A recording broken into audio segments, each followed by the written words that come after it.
Hi y'all, this is Sharon Day of Ghost Hunting Theories, and today is Vlog Friday. I thought I would discuss what is true horror and what really scares us. Everybody has their own phobias and fears. Fears, they're all built from the same thing. It's what we tell ourselves about a subject, the kinds of visions we put in our head, the kinds of things we feed ourselves.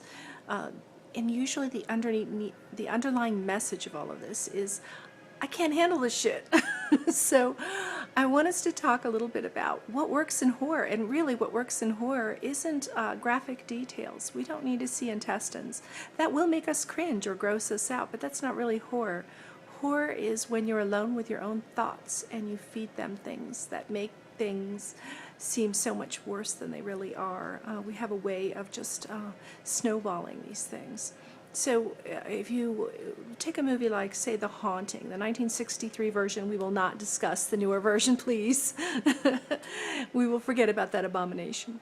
But the 1963 version was a really wonderfully classic horror tale, and the reason why it worked was it simply never showed us a ghost. It never showed us a man with a hatchet. It simply left us to wonder, what is the capability of this unseen force? How much more can I take? There's something knocking on that door. What is it? And if it's not something I can see or fight or kill, what do I do? What does it want from me? And I think some of the biggest box office hits really in horror have been things like Paranormal Activity or The Exorcist. The concept of something that's not of our world, that's immortal, that can't be killed, and that may take possession of us, that we can't see it coming, we don't know where it is, and we certainly don't know what it wants. And those sorts of things are where terror begins. Sure, Michael Myers was pretty good, but in general, when it comes to Michael Myers, your heart races and you run, and you try to hide. But what can you do when there's something in your home that's bothering you, bothering your children, terrifying you? These themes are very scary.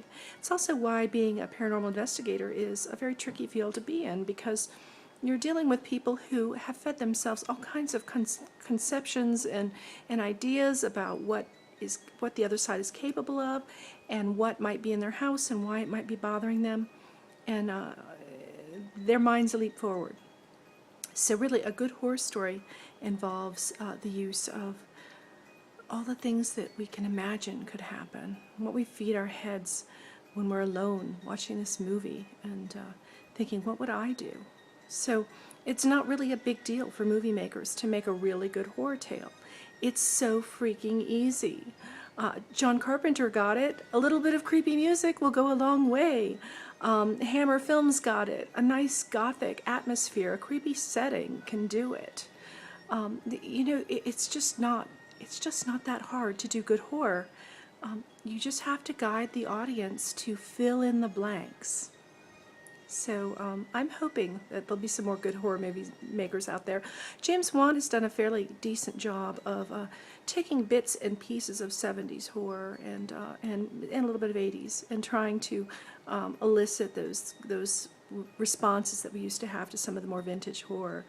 And with creepy music and dolls, things, he knew the elements. He knew the things we don't like. We don't like inanimate objects to move on their own. We don't like unseen forces to take over our homes.